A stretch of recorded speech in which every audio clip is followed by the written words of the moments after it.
The morning air still clung to the last chill of spring when 13-year-old Mason Carter wheeled his bike out of the garage.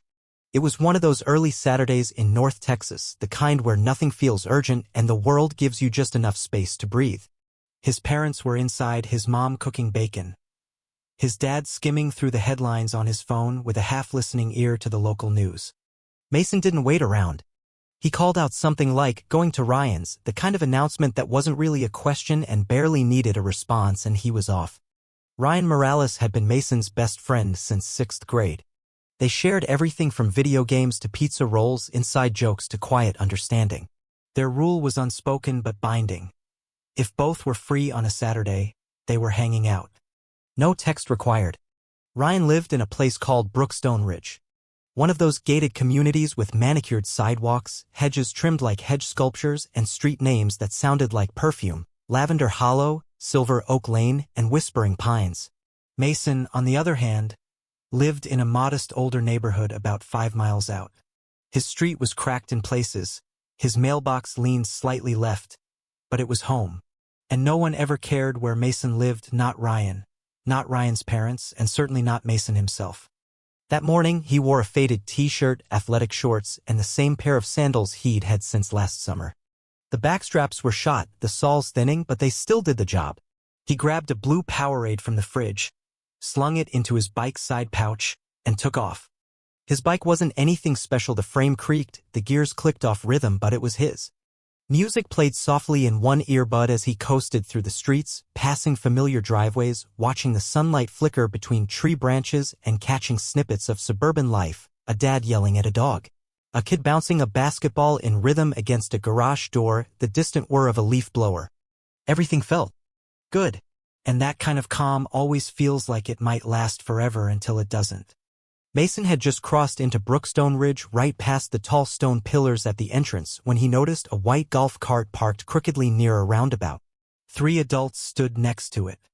2 men and a woman, all wearing identical pale blue polos embroidered with some HOA emblem. He didn't think much of it at first. Gated neighborhoods had their quirk: security staff, neighborhood busybodies, self-appointed enforcers of all things proper. But 20 seconds later, the golf cart whirred to life and zipped around to cut him off. "Stop right there," a voice barked. Mason hit the brakes. His front tire wobbled. The 3 adults stepped out like they were in some kind of neighborhood production of Law and Order: Suburbia. One already had a clipboard tucked under his arm like a badge of honor.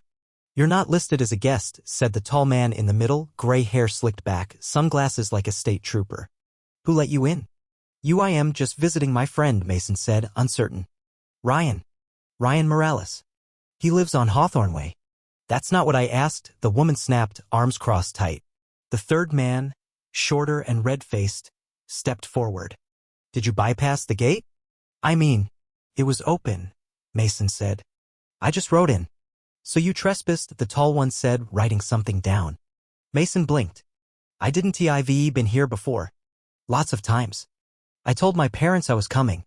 "Where's your ID?" the red-faced man demanded. "I'm 13, Mason said, unsure whether to laugh or panic. "I don't have ID." "Exactly," the woman said and reached for his bike. "Wait, what are you doing?" "We're holding this until your parents come collect it," the gray-haired man said. "You're not authorized to be here. Your presence is a liability." They didn't ask his name, didn't call his parents. Just took the bike like it was contraband and told him to leave. Mason glanced down. His sandals had snapped during the ride, so he'd kicked them off. He was barefoot now, and they were ordering him out of the community. "I live 10 miles away," he said quietly. "Not our problem," the woman said. And that was it. They walked off, chatting like they'd just knocked out a to-do list item, leaving Mason standing barefoot on sun-baked pavement, watching them disappear with his bike. At first, he just stood there, frozen. Then, because there was no one else, he turned around and started walking. The day had warmed up fast. The pavement was already hot. The sidewalks were spotless, no shade in sight, and each step felt a little worse than the last. Mason didn't cry, not yet. His throat tightened and his eyes stung, but he kept walking. By the time he left Brookstone Ridge, his feet were already raw. The road beyond had no sidewalks. Just cracked blacktop, broken glass, and stray gravel. At mile 2, the first blister popped. At mile 3, he found a gas station and stood inside pretending to shop so he could soak up the air conditioning. The clerk gave him a weird look and Mason left. By mile 5, his feet were bleeding. Every step was a choice between pain and more pain. His lips cracked. His legs trembled. And somewhere around mile 7, the world around him started to blur. Not from heat stroke, though, that was creeping in, but from exhaustion. Nobody stopped. Nobody even looked twice. When he finally saw his own street, the sight of it nearly broke him. He stumbled through the yard, legs shaking, and collapsed in the driveway just before the porch. His mom opened the door and screamed like someone had shot her. She was on her knees in seconds, pulling him into her arms, brushing away dirt and blood, whispering the same thing again and again, "You're home. You're safe. You're home." But he wasn't safe. Not yet. Because 3 grown adults in golf cart power had decided he didn't belong. And they didn't know that Mason Carter's father, Cole Carter, wasn't just any dad. He owned the very road they'd used to send his son away. Cole didn't yell. He didn't scream. He cleaned his son's wounds in silence, bandaged the blisters, helped Mason sip water, and wrapped a blanket around his shaking frame. Then, later that night, Ryan's mom sent over a Ring video from her front porch. Cole watched it alone. Watched his son get surrounded. Watched the clipboard. The pointing. The way the woman reached for the bike like she was taking evidence. Watched his son walk away, barefoot, humiliated. Cole paused the video. Then he rewound it and watched it again. And then he made a call. The HOA office picked up. Polite tone.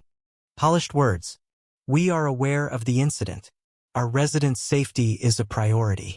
Non-resident minors must be pre-registered. Your son violated."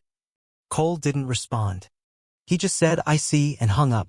Because while they saw a kid who didn't belong, Cole saw something else: leverage. See, before Brookstone Ridge was ever a luxury neighborhood, that land had a history. Decades ago, Cole's grandfather, Harold Carter, owned a strip of land narrow but important that led directly to the community's front gate. Developers had assumed it would be absorbed during expansion, but the paperwork was never finalized. Cole found the deed 2 years ago while settling his uncle's estate. And now? That 0.8-mile stretch of road legally belonged to the Carter family. And Cole had just decided it was time to remind everyone of that fact. On Monday morning, legal paperwork was filed, an injunction prohibiting the HOA from using the access road. Signs went up. Private property. Carter family land. No unauthorized access. Trash pickup halted. Landscaping crews were denied entry. Amazon vans were rerouted. And the HOA? They panicked. News outlets picked up the story. Boy walks 11 miles barefoot after HOA ejects him. It hit social media like wildfire. TikTok, Reddit, Facebook, people were outraged, furious, inspired. Cole didn't gloat, didn't raise his voice. He simply let the law do what it was always meant to do. By the end of the week, the HOA board was in shambles. Board members resigned quietly. Residents fumed. Lawsuits were threatened. And finally, an official letter arrived at the Carter home. Polite, wordy, apologetic. Cole didn't respond in writing. Instead, he called a meeting. 2 days later, in a neutral conference room, Cole laid out a contract, terms for use of the access road. Advance notice required. No interrogation of minors. A permanent note in HOA records acknowledging the road's true ownership. They signed without protest. Justice wasn't loud. It was written in ink. Mason got his bike back. No knock. No apology. Just leaning against the garage like it had never been taken. Didn't matter. Because 3 days earlier, Cole had wheeled in a brand new mountain bike. No speech. No drama. Just a quiet glance that said, "No one takes from you without answering for it." Now, when Mason rides to Ryan's house, the road hasn't changed, but the air has. Just before the entrance, a sign stands tall. Private road, Carter family property. It's not flashy. It doesn't need to be. It just reminds everyone where the lines are drawn. And these days, the golf cart? It hasn't moved in months. Because the road they thought they ruled? It never belonged to them. It just took a boy's pain and a father's silencito make that clear.